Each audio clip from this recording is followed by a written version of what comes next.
Ya el tercer capítulo de Filipenses. Estamos siguiendo una serie de predicaciones a este libro, a esta carta, a esta epístola a los de Filipos. Y le voy a pedir que tengamos nuestra Biblia abierta en Filipenses. Y en la pantalla también aparece el título del sermón, como también los puntos que vamos a tocar en esta mañana. El título es Solo Cristo es suficiente. Solo Cristo es suficiente. El punto 1, rechace toda confianza en los méritos humanos, del verso 1 al 3. El punto 2, reconozca que ningún logro humano puede justificarlo delante de Dios, el punto 4, del versículo 4 al 9.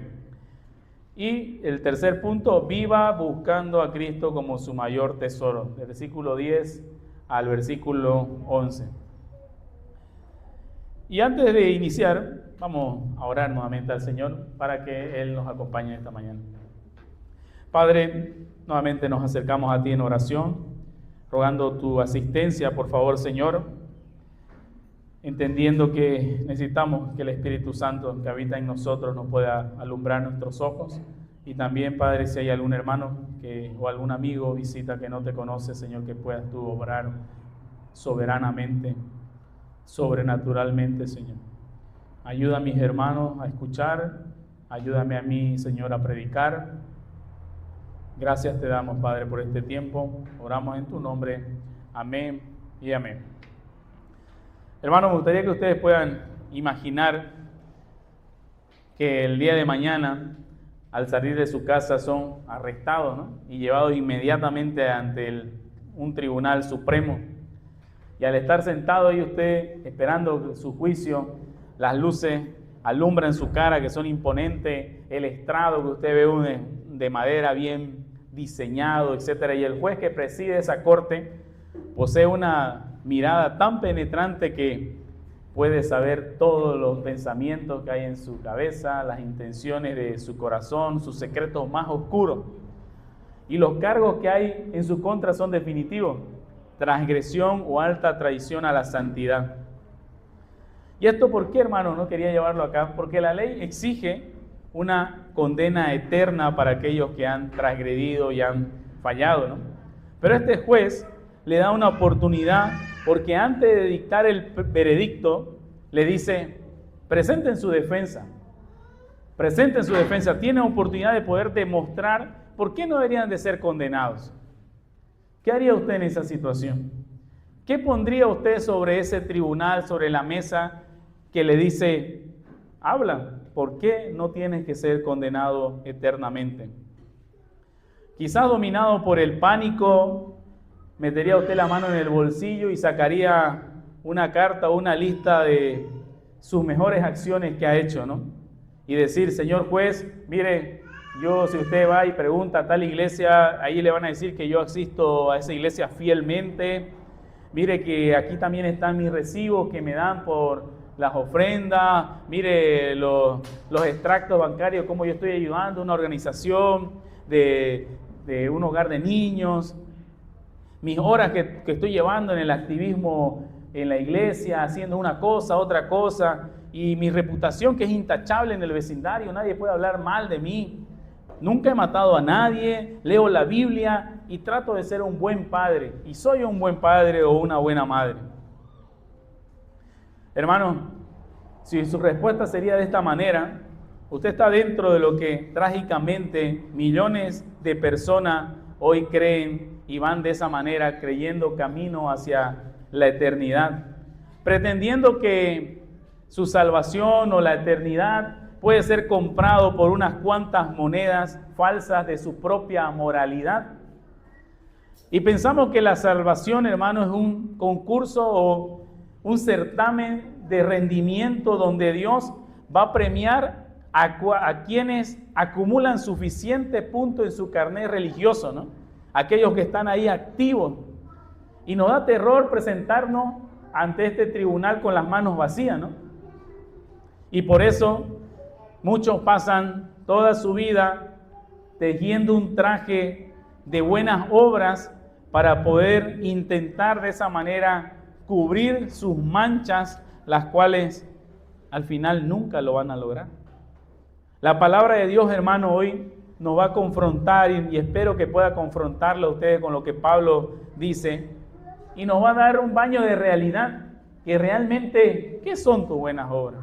¿Qué son tus buenas acciones delante de un Dios 3 veces santo? Y el apóstol Pablo, escribiendo a los filipenses, va a tomar los currículos religiosos, ¿no?, de aquellas personas más brillantes, y en lo que hemos leído del versículo 1 al versículo 11, él inclusive va a agarrar su propio currículum, que era perfecto ante los ojos humanos. ¿Y qué va a decir Pablo ahí? Lo va a arrojar a la basura, lo va a despreciar, porque nos va a demostrar que cuando intentás usar tu buena conducta como una entrada al cielo, lo que creías que era tu mayor riqueza se va a convertir en tu peor ruina, hermano. Ser moralmente bueno te puede librar de la cárcel, pero no te da el acceso a la eternidad con el Señor. Porque si se basara en tus buenas obras, tus buenas acciones, en lo que podés lograr, entonces la pregunta sería, ¿para qué vino Cristo? ¿Qué necesidad tenía Él de venir? Precisamente Él podía haber dicho, miren, aquí están las reglas que ustedes tienen que seguir, pórtense bien y sálvese quien pueda. Esta mañana, hermano, el Espíritu Santo quiere desmantelar lo que hemos creado, algunos han creado ese andamio de su orgullo espiritual, ¿no?, refugiándose en lo que han hecho. Y poder romper esa ilusión, ¿no?, de que por nuestro esfuerzo humano nosotros podemos conseguir el favor divino del Señor. No podemos conseguir el favor del Señor por lo que nosotros hagamos. Lo que hacemos en realidad es una respuesta a lo que Él ya ha hecho en nosotros, en nuestra vida, en nuestro corazón. Y a través de estos pasajes, hermano, la Escritura levantará una verdad tan alta como el universo, pero tan firme como el trono de Dios, donde nos va a mostrar que la única esperanza, hermano, es confiar únicamente en Cristo, porque solo Él nos hace justos delante de Dios. Solo su justicia imputada a aquellos hombres y mujeres pecadores nos permite poder acceder al trono de la gracia. Y eso va a tratar de mostrar con su mismo ejemplo Pablo, que él, siendo lo que él era, no tenía ninguna validez para poder alcanzar a Cristo.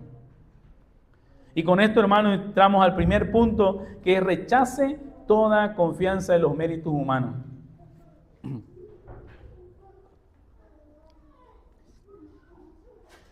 Los peligros, hermanos, más fuertes para la iglesia no necesariamente viene de afuera, no necesariamente viene de la impiedad del mundo secular, del mundo descarado, que si bien sufrimos y vivimos y padecemos ataques hacia nuestra cosmovisión cristiana para buscar que nos amoldemos a lo que ellos quieren, pero uno de los mayores peligros viene de dentro de la iglesia, de la religión que trata de mejorar o intentar mejorar la obra perfecta que hizo Cristo. Y Pablo sabe que si la iglesia cede un poco en esto, hermano, 1 milímetro en la suficiencia de la gracia, lo pierde todo.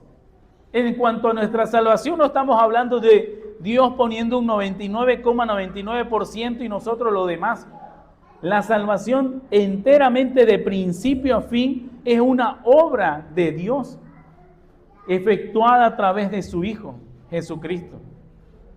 Y Pablo va a advertir a los de Filipos para que se cuiden de estos falsos maestros, de estos mutiladores, de estos perros, como él habla. Por lo demás, dice el versículo 1 al 2, hermanos, gozaos en el Señor. A mí no me es molesto el escribiros las mismas cosas y para vosotros es seguro. Guardaos de los perros, guardaos de los malos obreros, guardaos de los mutiladores del cuerpo. Pablo introduce esta sección con un mandato pastoral diciendo, gozaos en el Señor.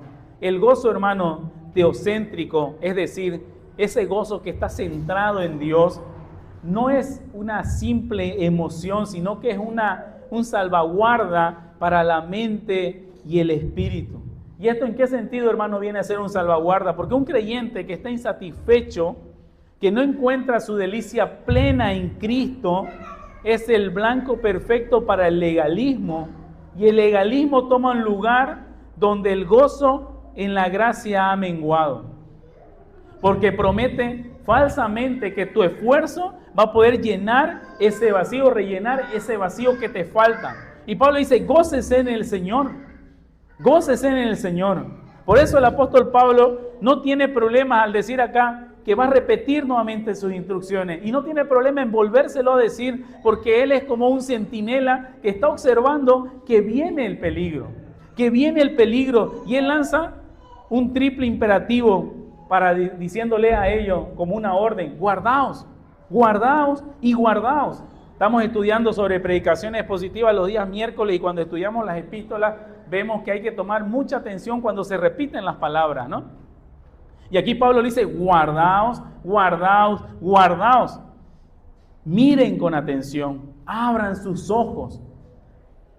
La repetición a ellos le está diciendo que hay un peligro inminente e inmortal. Y para que ellos puedan identificar a estos falsos maestros, a estos que son propagandistas del error de corte judaizante, porque querían judaizar la iglesia, Pablo recurre a describirlo de tres maneras: que caen encima de aquellos que tienen esa falsa piedad, que tratan de añadir cosas a la gracia del Señor. Y puede sonar piadoso, ¿no?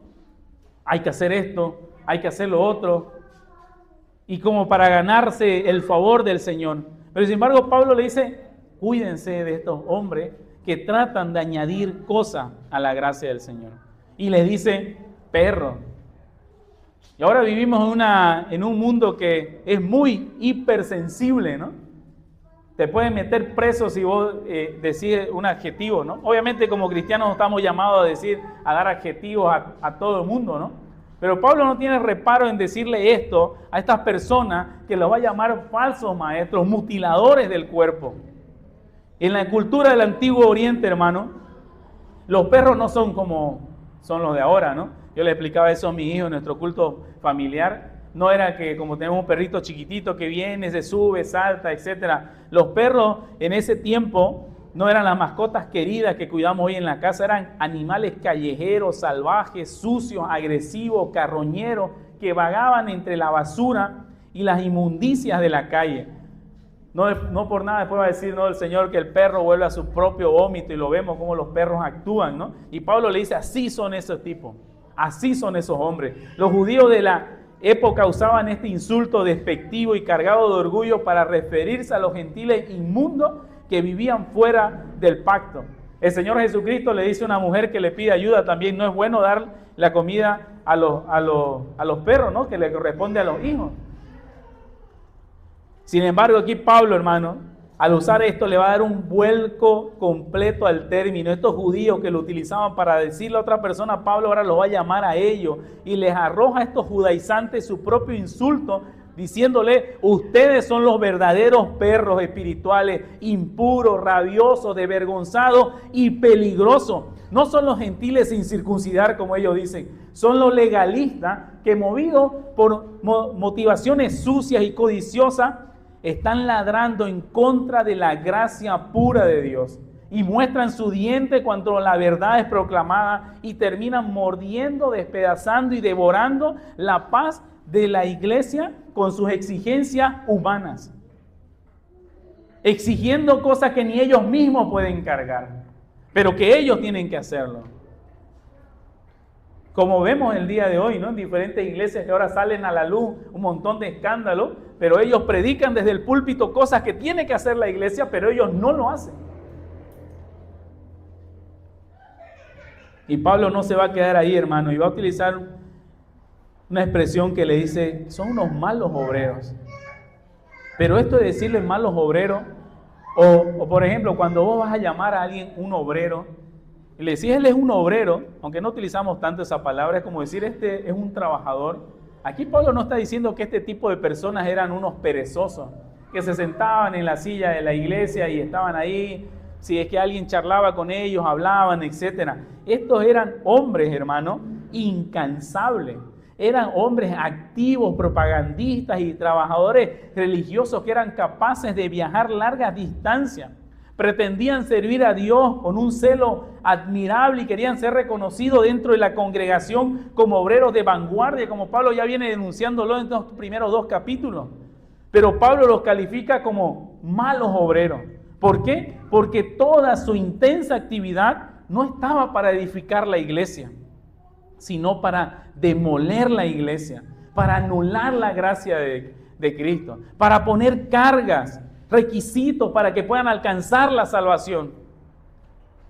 Porque en lugar de ayudar a la buena causa, la perjudicaban. Y su trabajo era perverso, porque apartaban la mirada que tenían que tener en aquella iglesia hacia la cruz, la apartaban de los ojos de la cruz para poder poner su mirada en ritualismo como la circuncisión.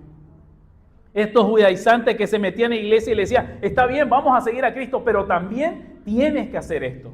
Tienes que circuncidarse, tienes que guardar ciertos rituales. Y nuevamente en Santa Cruz, ¿acaso no hay iglesias así que parecen más que adoran al Estado de Israel o a los judíos que a Cristo mismo? Usted va a ciertas iglesias y aquí está la bandera de Israel con la estrella de Renfán y hacen cultos, fiestas, etc. Malos obreros. Ellos trabajan para Satanás, pues son la mano de obra que Satanás utiliza para poder destruir, hermano, lo maravilloso que es la gracia del Señor.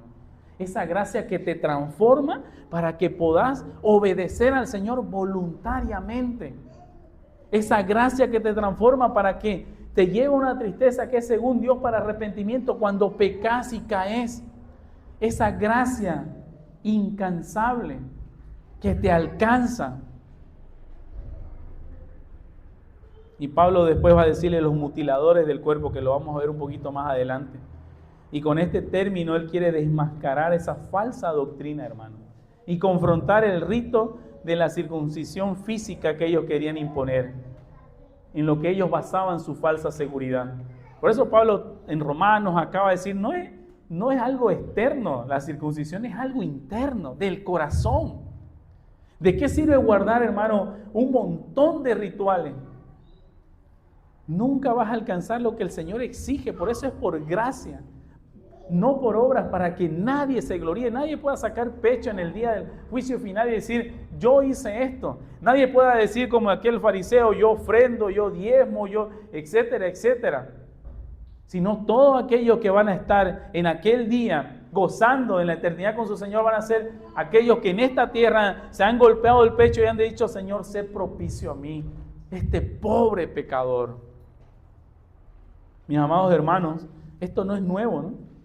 Esto no es nuevo, esto Pablo lo escribe hace 2000 años, pero hoy lo seguimos viviendo. Y Pablo, en esta parte, en la época de su vida, en el transcurso de su vida, él sostiene esta misma batalla con firmeza en todo su ministerio. Porque él sabe que tolerar el legalismo equivale a destruir, hermano, las almas. Si vamos a nuestra Biblia, a Gálatas 1, 7, 8, por favor.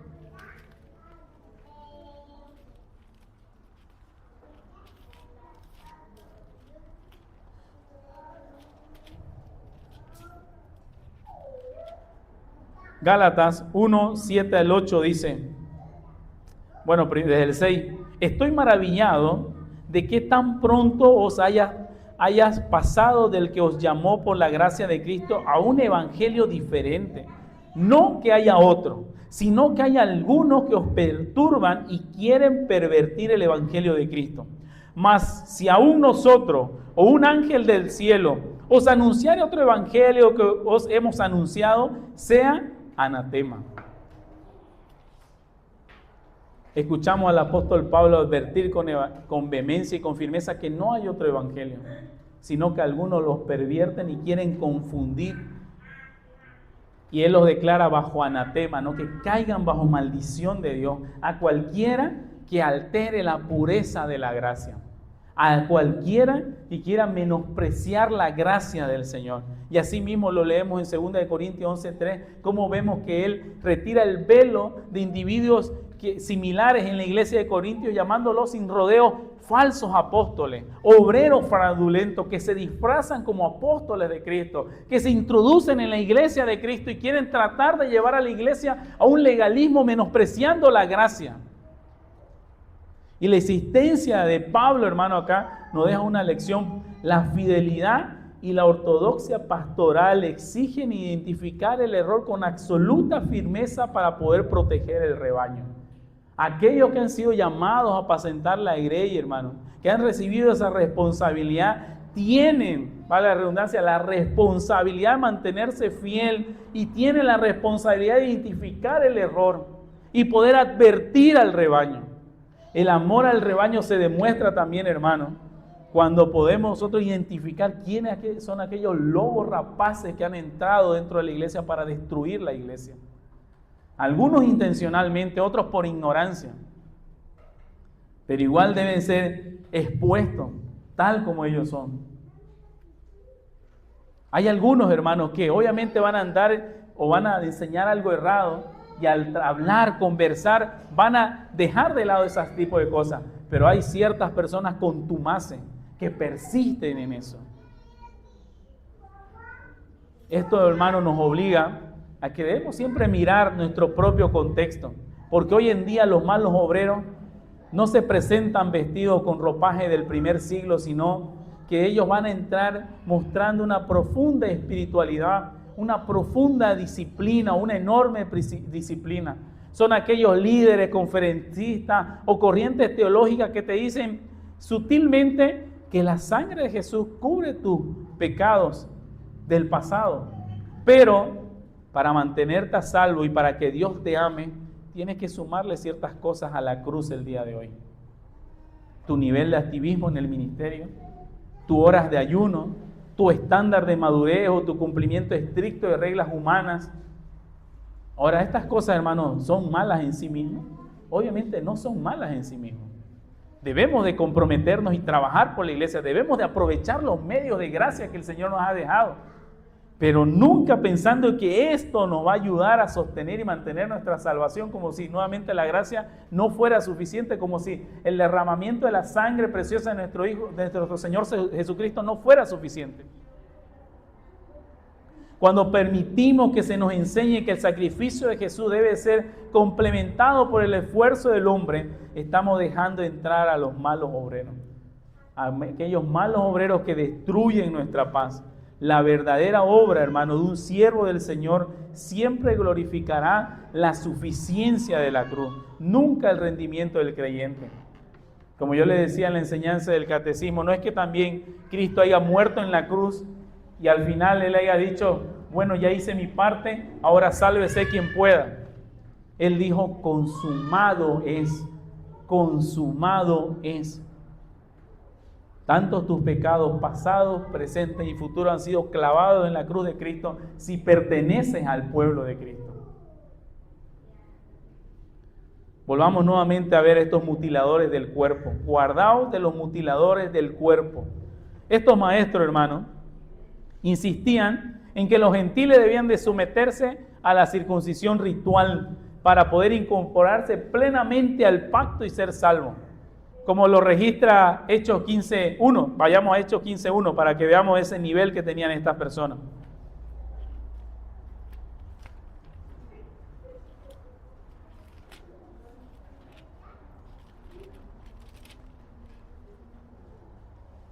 Dice Hechos 15:1. Entonces algunos que habían descendido de Judea enseñaban a los hermanos, si no os circuncidáis conforme al rito de Moisés, no podéis ser salvos. Esta gente confiaba en que una marca en la carne, en que una marca en su carne iba a alterar el estatus que ellos tenían delante del Señor. Y Pablo dejase este argumento mediante un juego de palabras que en el griego original suena de la siguiente manera. Dice, peritomeme y katotome. Que en el español también tenemos juegos de palabras, ¿no? Cuando decimos una palabra que parece a la otra palabra. Entonces él utiliza este juego de palabras hablando de la circuncisión y mutilación. La circuncisión que era legítima del pacto que se le había dado al pueblo y la mutilación que era la incisión inútil que esto querían hacer el día de hoy. Y hermano, al cortar la carne, ¿o de qué servía que ellos corten el prepucio si no había un cambio en su corazón? Si no había un corazón regenerado. Los judaizantes no estaban cumpliendo la ley, como ellos decían, porque eso ya había venido a ser abolido por nuestro Señor Jesucristo. Ellos estaban rebajándose al nivel de los sacerdotes paganos de Baal, que ellos mismos hacían daño a su propio cuerpo y cortes rituales en el cuerpo, como vemos el día de hoy, que algunas religiones o algunas corrientes se hacen daño a su propio cuerpo o hacen penitencia dañándose su propio cuerpo como para con eso lograr un estatus. Recuerdo el tema de la ida a Cotoca, que ciertas personas unas cuantas cuadras antes o kilómetros antes se ponen de rodilla y caminan de rodilla, dañando su propio cuerpo como si eso lo va a elevar a un estatus superior. Y esta gente trataba que a través de un rito externo, vaciado de fe, lograr alcanzar la salvación. Y eso no es una adoración, hermano, eso es mero paganismo. Dios jamás ha estado interesado, hermano, en una mera cirugía física, como si esa fuera la marca para que ellos sean salvos. Lo que Él estaba interesado, hermano, es que ese corazón de piedra sea cambiado y quitado y pueda ser colocado un corazón de carne que pueda sentir, que pueda amar a Dios con toda su fuerza y amar a su prójimo a través de lo que Cristo hace en nosotros. Y Pablo había dejado ya por sentado esto en Romanos capítulo 2, 28, 29. Vamos ahí, por favor.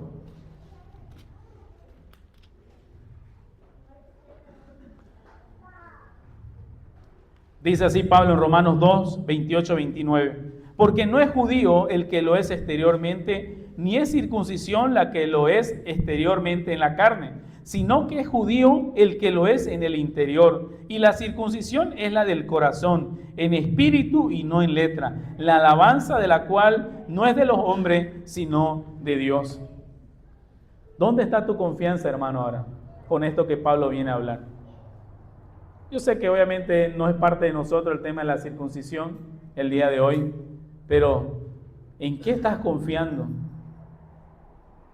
Poner la confianza en ceremonias, liturgia o herencia física para ganar el favor de Dios no es más que mutilar el evangelio y confiar en la carne. Por eso Pablo va a decir con toda firmeza en el versículo 3, porque nosotros somos, Filipenses 3, versículo 3, porque nosotros somos la circuncisión, lo que en espíritu servimos a Dios y nos gloriamos en Cristo Jesús, no teniendo confianza en la carne.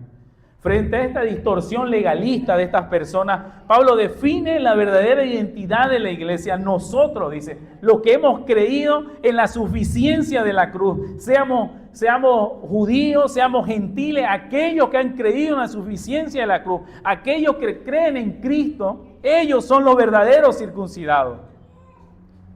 Somos la auténtica circuncisión, el verdadero Israel de Dios. No un reemplazo del Israel, el verdadero Israel de Dios, el que estaba en el plan eterno de Dios.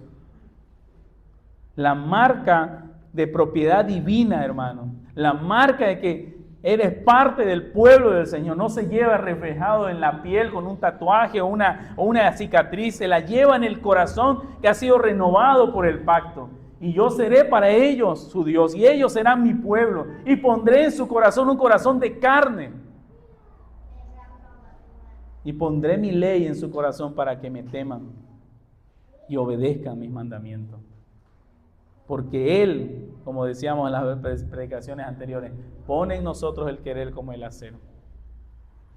Y Pablo va a detallar, así como habla de estos falsos, estos mutiladores, falsos obreros, va a hablar también evidencias prácticas que demuestran que pertenecemos al verdadero pueblo de Dios. Marcas que operan en perfecta armonía con aquellos que pertenecen al pueblo de Dios. Dice él, lo que en espíritu servimos. Mientras los judíos o los judaizantes dependían de códigos externos y del templo físico para poder adorar al Señor, el verdadero pueblo de Dios, hermano, ahora adora bajo la influencia y el poder y la guía del Espíritu Santo. Nos reunimos en este lugar, pero este lugar no es la iglesia. La iglesia somos nosotros. Mañana podemos estar bajo un árbol y ahí va a estar la iglesia de Cristo. Este lugar simplemente son circunstancias, pero no pertenecen a los elementos de adoración al Señor. Un micrófono es circunstancia, pero no es un elemento de adoración. Nuestras voces son los elementos de adoración. Nosotros somos la adoración al Señor con nuestras voces.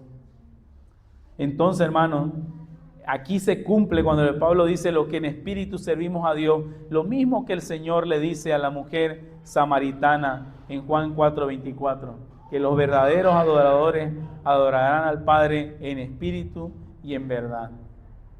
Que llegará el día en que no se adorará ni aquí ni en ese monte, como le dijo la mujer a Jesús, ¿no? Nuestros padres nos han dicho que acá debemos de adorar. No, los verdaderos adoradores adorarán al Padre en espíritu y en verdad. Y dice, nos gloriamos en Cristo Jesús, dice el apóstol, porque el creyente no presume de su moralidad, sus ayunos, sus oraciones. Toda jactancia está en la persona y en la obra de Cristo, hermano. El mismo Señor Jesucristo dice, cuando ayunen, enciérrense. No lo estén publicando en las redes sociales. No estén hablando a todo el mundo que han hecho el ayuno de Daniel de no sé cuántos días o el ayuno de Jesucristo de 40 días, etcétera, etcétera.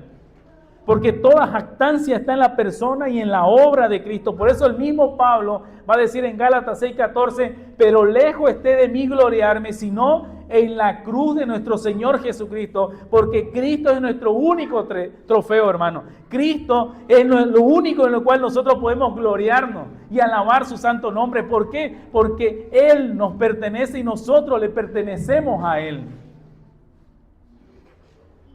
Para que así no tengan confianza en la carne. Y esto consiste, hermano, en renunciar voluntariamente, y Pablo lo va a decir, a todo recurso, logro, herencia, estatus o esfuerzo humano como base para presentarte justificado ante un Dios 3 veces santo. Cuando hacíamos la entrevista ya de membresía, al final una de las preguntas a los hermanos era, ¿por qué el Señor tiene que dejarte entrar al cielo? ¿Por qué? ¿Qué le dirías en aquel día? ¿Qué le diría o qué le habrá dicho el ladrón en la cruz cuando él murió y fue directamente al paraíso, ¿no? Él confió enteramente en el Señor Jesucristo.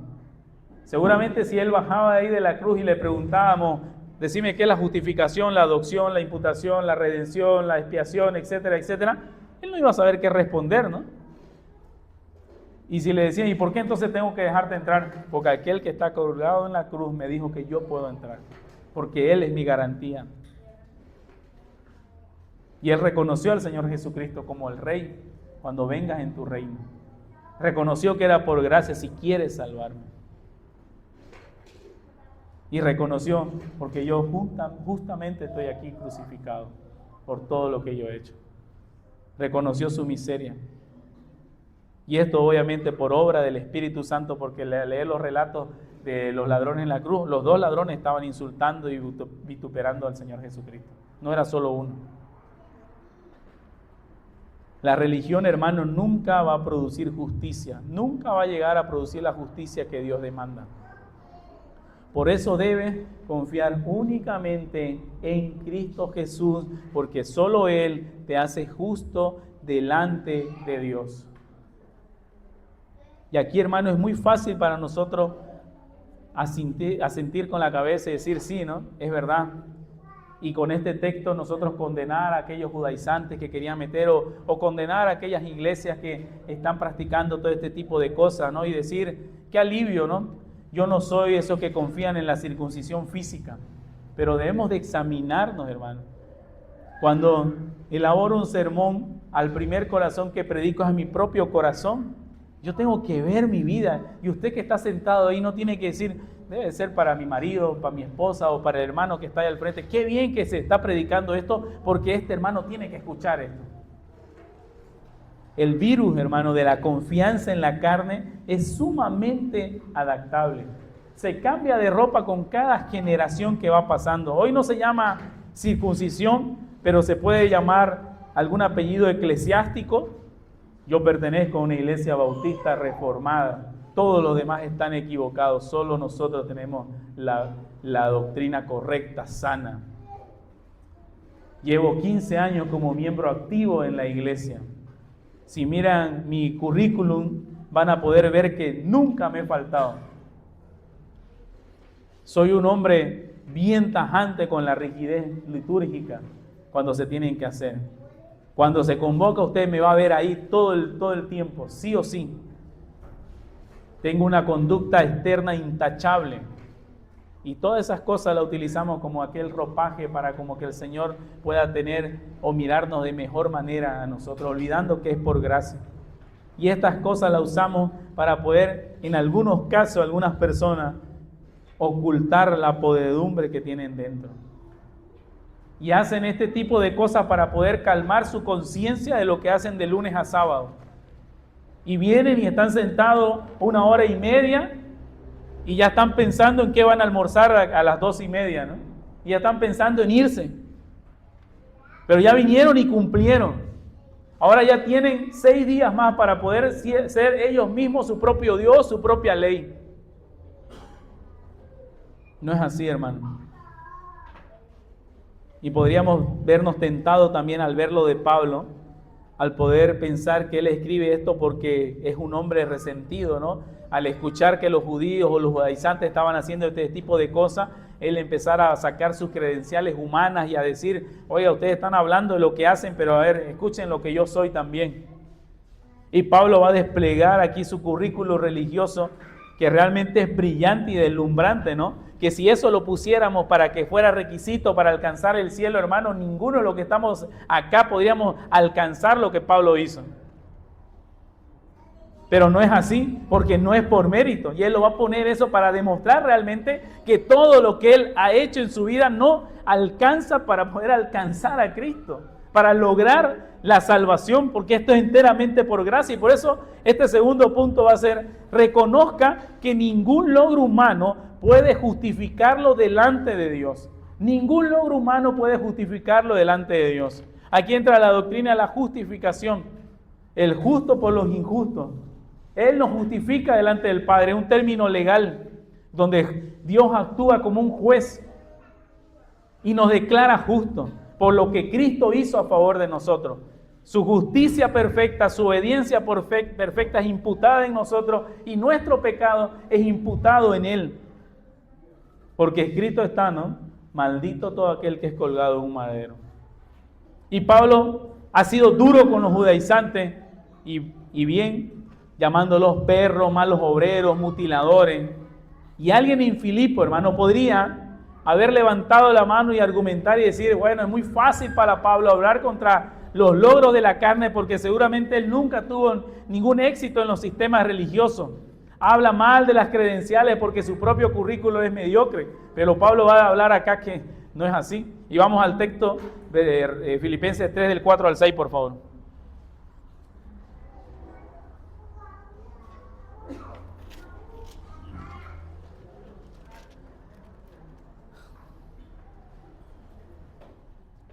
Pablo, después de decirle que nosotros, la verdadera iglesia, son los circuncidados, le va a decir, aunque yo tengo también de qué confiar en la carne. Si a alguno le parece que tiene de qué confiar en la carne, yo más. ¿Y por qué esto? Porque él dice, circuncidado al 8º día, del linaje de Israel, de la tribu de Benjamín, hebreo de hebreo, en cuanto a la ley fariseo, en cuanto al celo, perseguidor de la iglesia, en cuanto a la justicia que es en la ley, irreprensible. Si la salvación fuera una competencia de mérito humano, Pablo obviamente estaría reclamando ahí el primer lugar, ¿no?, en el podio. Y para demostrar, hermano, esto, él despliega un currículo impresionante y lo divide en 7 puntos, 7 cosas que vamos a ver.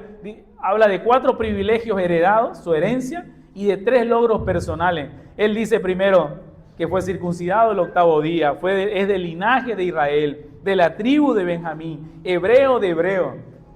Es decir, ¿no? Podría estar cargando, si hubiera uno así, la bandera por ahí de Israel, ¿no? O cambiándose el apellido, como algunos andan por ahí cambiándose el nombre, el apellido, buscando sus raíces hebreas, etc. Pablo no era un simple pagano que había sido convertido a última hora. Él dice, yo fui circuncidado el 8º día, como manda la ley. Él había entrado a ese pacto que tenía con el pueblo desde que era infante.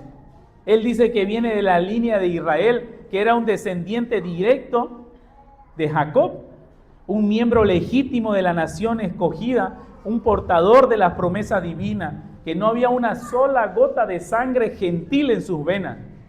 Si había que hacerle un test de ADN, él salía 100% judío, ¿no? No como algunos dicen, no, yo apoyo a Brasil porque soy 5% brasilero, que 15% no sé qué, etcétera, ¿no? Él no tenía ni una gota de sangre gentil. De la tribu de Benjamín, la aristocracia de la pureza en Israel pertenecía a eso, porque ¿de dónde viene el primer rey de la nación de Israel? De acá, ¿no?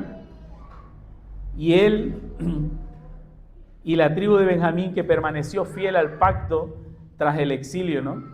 Y Pablo dice, yo pertenezco a esa élite espiritual. Habla de hebreo. Aunque él nació en una región extranjera, su familia retuvo la cultura, el idioma, las costumbres tradicionales. Él seguramente hablaba arameo, entendía el hebreo, no había caído como algunos de sus compatriotas en la cultura helenista que predominaba en ese momento. Y después voy a hablar de sus logros personales, hermano. A ver si alguno de acá alcanza ese estatus. Dice, en cuanto a la ley, fariseo. No pertenecía a corrientes tibias o moderadas. Él eligió la fracción más estricta y radical y consagrada a la observancia de la ley. En cuanto a la ley, yo soy fariseo, y en cuanto al celo, soy un perseguidor de la iglesia. ¿Qué quiere decir? Su fe no era una fe pasiva, era una fe activa. Odiaba tanto el error que dedicó su vida a encarcelar y a eliminar cristianos. Bueno, no toda su vida, pero parte de algún tiempo. A erradicar y eliminar a los cristianos. Era un guerrero militante por su religión. Por eso él dice, en cuanto al celo, yo soy un perseguidor de la iglesia. En cuanto a la justicia, que es en la ley irreprensible. Esto quiere decir, o bueno, no quiere decir que Pablo era perfecto, pero si evaluaban su conducta, su vida, no había quien podía echarle o tacharlo a él de algo. No estaban entonces aquí ante cualquier hombre. Pero Pablo va a continuar diciendo lo siguiente, hermano, en el verso 7. ¿Qué va a decir referente a todas estas cosas?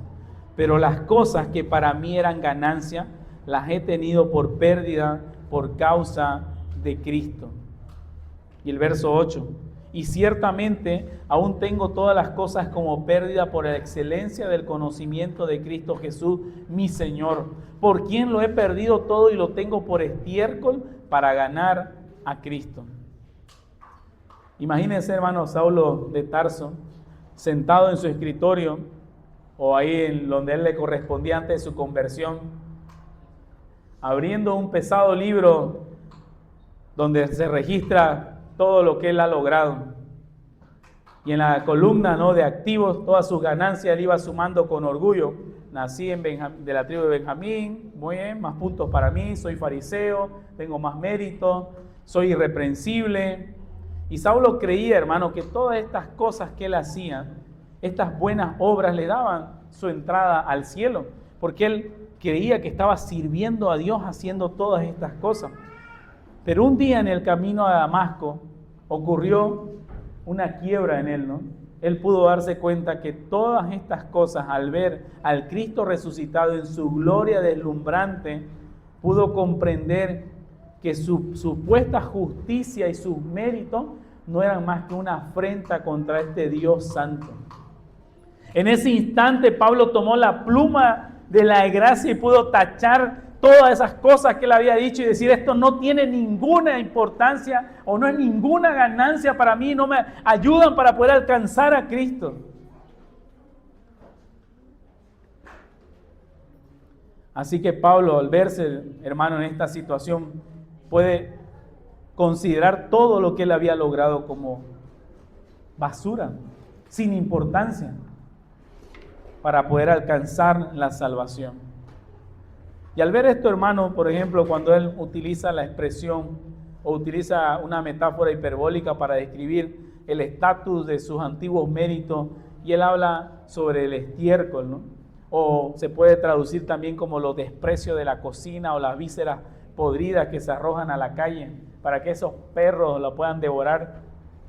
Al ver eso uno puede preguntarse, ¿por qué usar una palabra así tan fuerte para describir algo noble como su linaje, como su moralidad o como su conocimiento de la Biblia? Porque él usa esto, hermano, porque cuando un hombre o una mujer intenta por sus propias obras presentarse ante Dios, sus mejores trapos que tiene de justicia se vuelven trapos de inmundicia ante el Dios.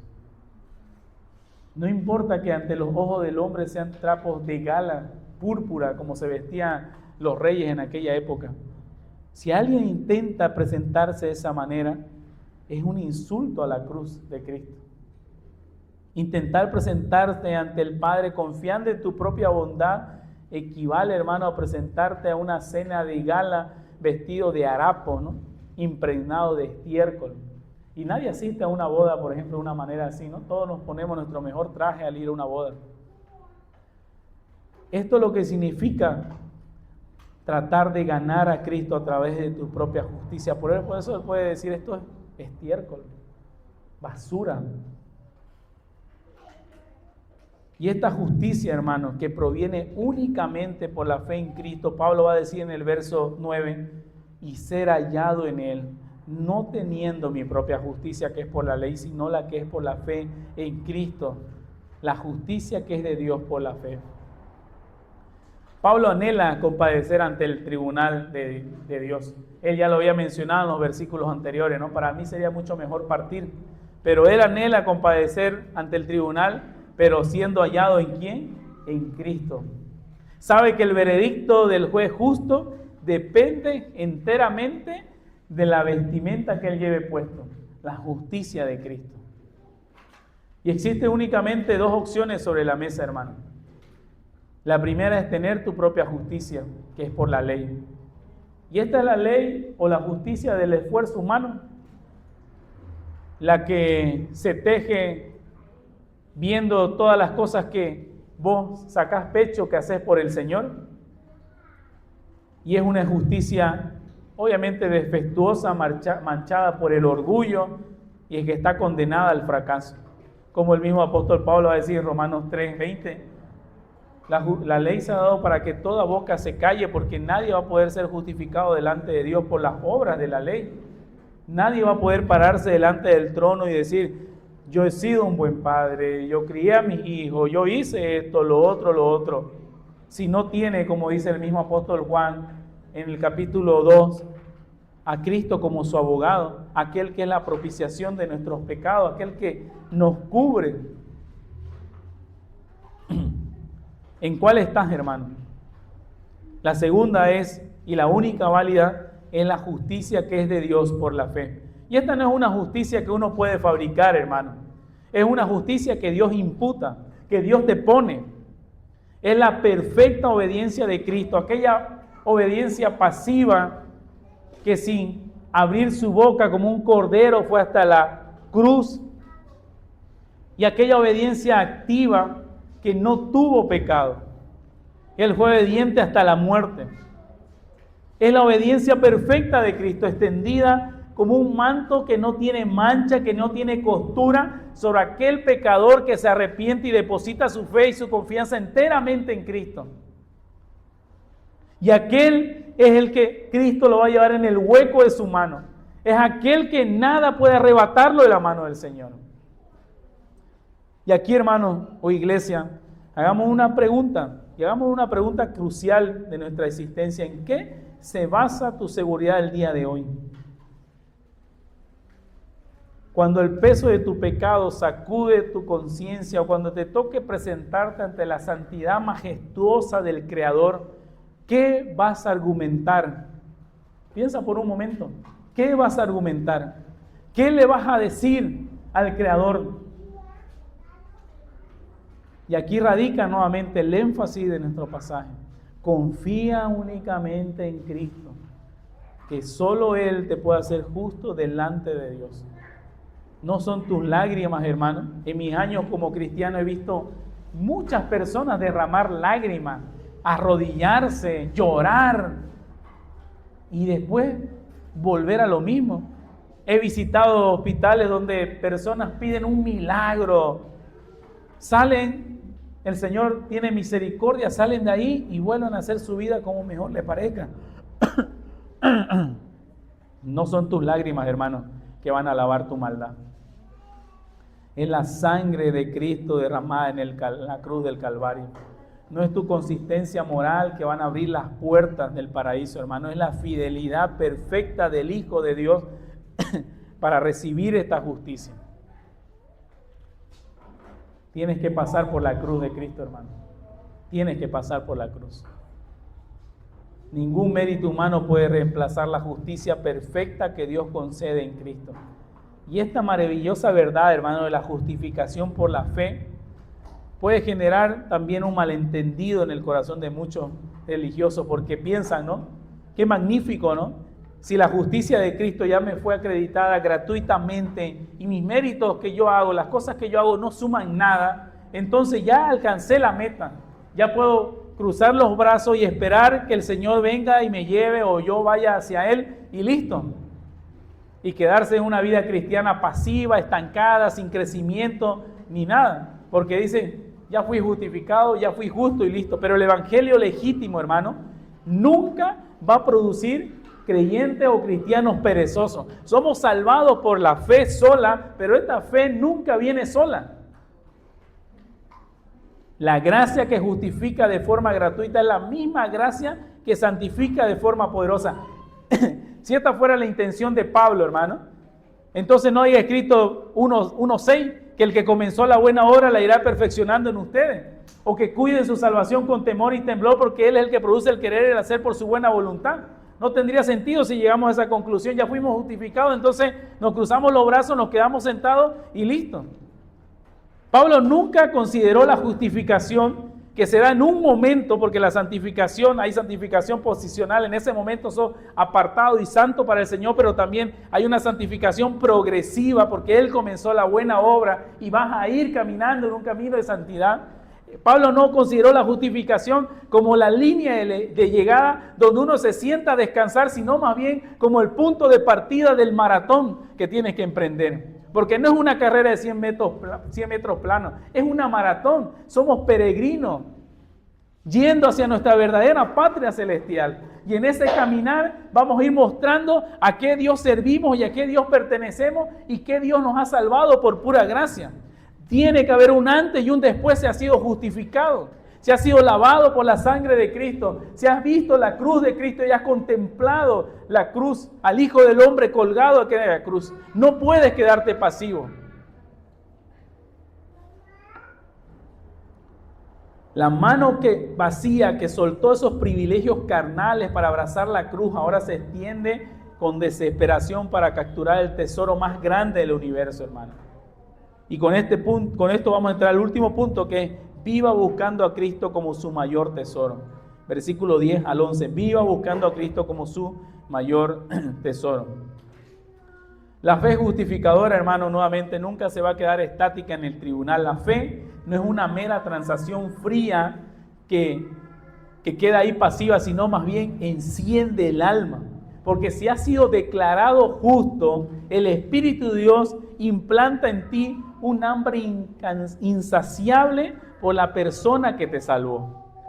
Si has sido justificado y declarado justo y se te ha abierto la jaula donde estabas encerrado por tu pecado y ahora voluntariamente te entregas a Cristo, eso nunca te va a saciar en esta vida, porque vas a querer más y más y más.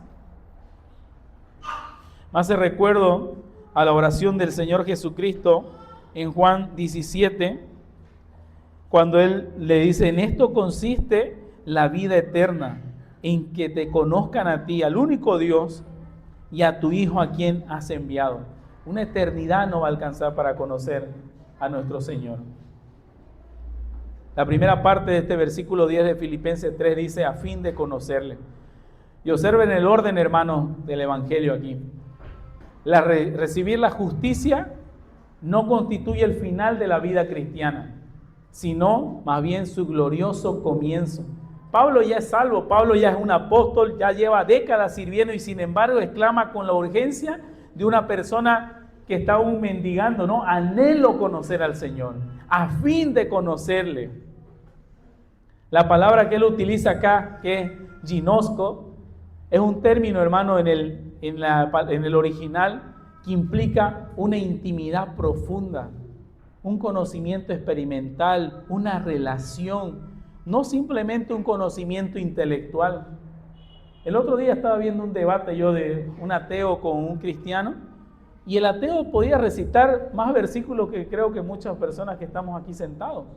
No era un conocimiento, no es un conocimiento intelectual, simplemente ginosco. En el español nosotros tenemos expresiones que pueden sonar similar. Por ejemplo, no es lo mismo mirar que contemplar, ¿no? Yo miré, no sé, un programa, yo contemplé el amanecer, contemplé, ¿no? Entonces tiene más profundidad. Entonces Pablo no está diciendo acá que quiere saber acerca de Cristo. Él está diciendo que él quiere experimentar a Cristo en su diario vivir, en su vida día a día. ¿Ven la diferencia, hermano? Porque un teólogo puede conocer datos, una persona puede conocer datos, fechas, doctrinas sobre Jesús, pero solamente un verdadero hijo de Dios desea su presencia, anhela tener esa intimidad con Él, anhela encerrarse en su cuarto y orar, anhela clamar por ayuda, por asistencia.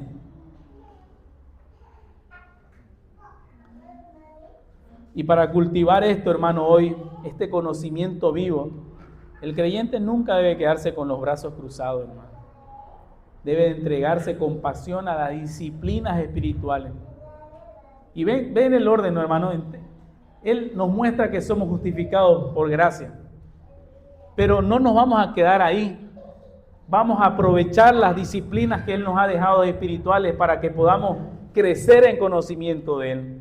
Va a devorar las Escrituras, va a anhelar estudiar su palabra, va a orar al Señor, va a anhelar conversar con Él. No se va a volver una lista simplemente de peticiones, hermano.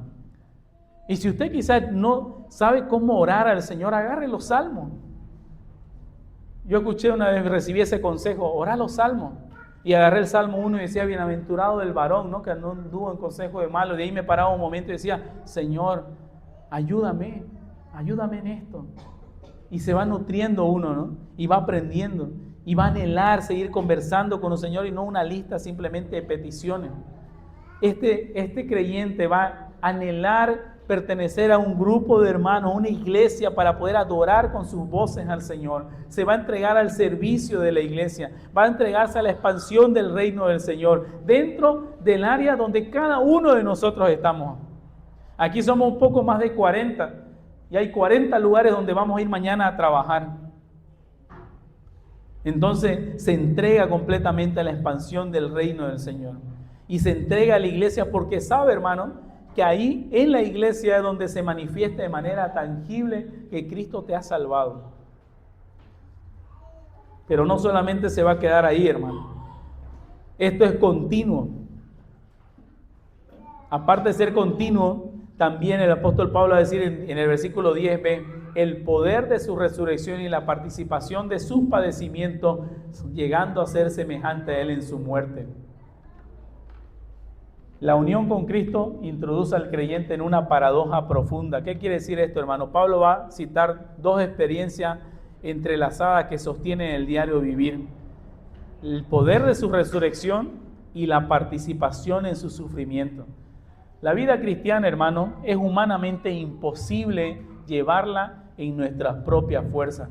No podemos vencer el pecado ni reflejar a Cristo por nuestra propia voluntad. Necesitamos el poder de Dios. Ese mismo poder sobrenatural que levantó a Jesús de la tumba opera el día de hoy en nosotros para poder romper las cadenas del pecado, mi hermano, para poder transformar progresivamente nuestro carácter, para poder darnos victoria sobre la tentación y para poder capacitarnos para perseverar firmemente en medio de las pruebas. Y si no avanzamos, es porque me he descuidado, hermano. Y si avanzamos es porque Cristo me está cuidando, porque Él ha comenzado la buena obra y porque confiamos únicamente en Él. Por eso decía un predicador, todo lo bueno que tú veas en mí es Cristo y todo lo malo que tú veas en mí soy yo. Y Pablo va a decir la participación en su sufrimiento. Aquí, hermano, en esta parte, como predicamos los sermones anteriores, donde la religión barata retrocede.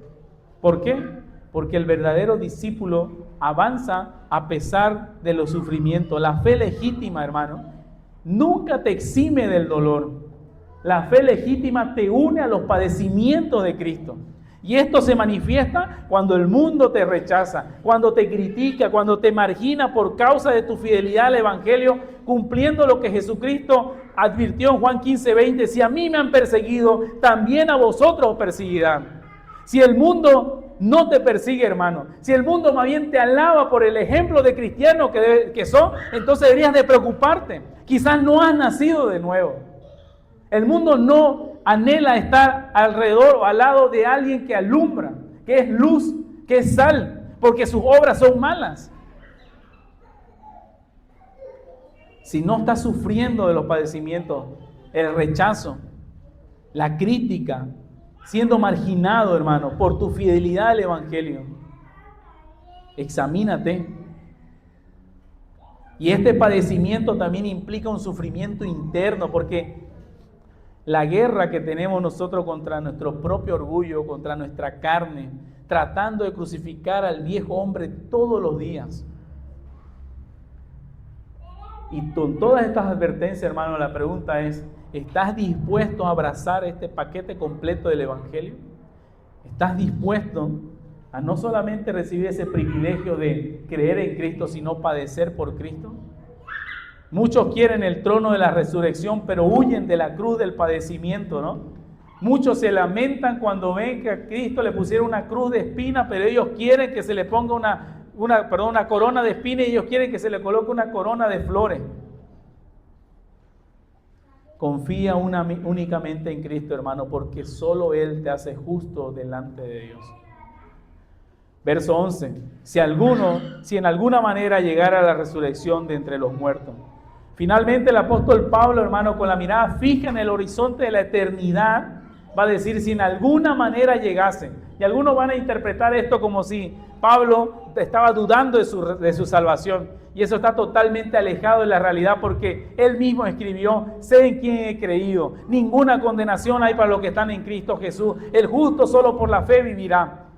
Él no está dudando de su destino final. Esta expresión más bien, hermano, es una figura de humildad y perseverancia, porque Pablo reconoce que todavía no es el producto terminado. Sabe que la perfección absoluta no se va a alcanzar en este cuerpo caído. Y es la confesión de alguien que sabe que llegará a la meta porque Cristo ya lo ha comprado. No se detiene a dormir en la pista, sino que Él estira su cuerpo hacia la meta y Él avanza y espera con ansia en que el Señor complete de forma definitiva su obra, transformando este cuerpo de humillación en un cuerpo igual al suyo, hermano. La fe salvadora, hermano, no solo recibe la justicia de Cristo, sino que produce una vida de comunión con Él hasta la gloria. Y para finalizar, hermano, aquellos que nos visitan, hombres y mujeres que están escuchando este mensaje y que aún no han entregado su vida al Señor o que creen que están en el Señor.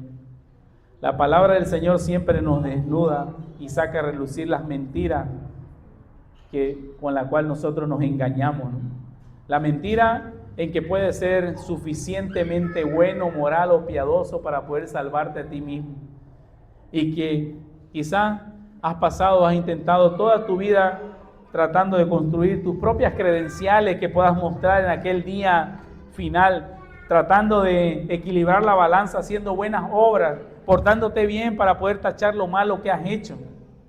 Pero hermano, el día de hoy, amigo, el Señor te dice realmente con todo el amor, pero con absoluta firmeza, que esos esfuerzos nunca van a alcanzar. Nunca van a alcanzar. Y delante de un Dios 3 veces santo, hermano, la justicia humana no es más que una bancarrota y no alcanzar para pagar la deuda. Pero hoy el Señor te llama y te dice: ven a mí y pongámonos a cuenta. Pongámonos a cuenta. Y aquel que viene a Él con un corazón humillado, contrito, reconociendo su pecado y depositando su fe en Él, Él ha prometido no echarlo fuera, hermano. No echarlo fuera. Que el Señor nos ayude, porque ciertamente escuchamos y a veces somos propensos a olvidarlo pronto, hermano. Oremos. Amado Padre, agradecemos este tiempo que nos ha permitido tener. Rogamos, Señor, que tu palabra penetre en nuestro corazón como aquella espada de doble filo que es, Señor, y que nunca vuelve vacía. Ayuda a mis hermanos y también ayúdame a mí, Señor, porque ciertamente somos débiles. Hoy hemos escuchado, Señor, que debemos de confiar únicamente en Cristo, no en nuestras obras, no en nuestros méritos, y que esto también nunca nos llevará a vivir una vida pasiva y perezosa en el cristianismo. En tus manos nos encomendamos, Señor, y gracias nuevamente por este tiempo. Amén y amén. Gracias, hermano.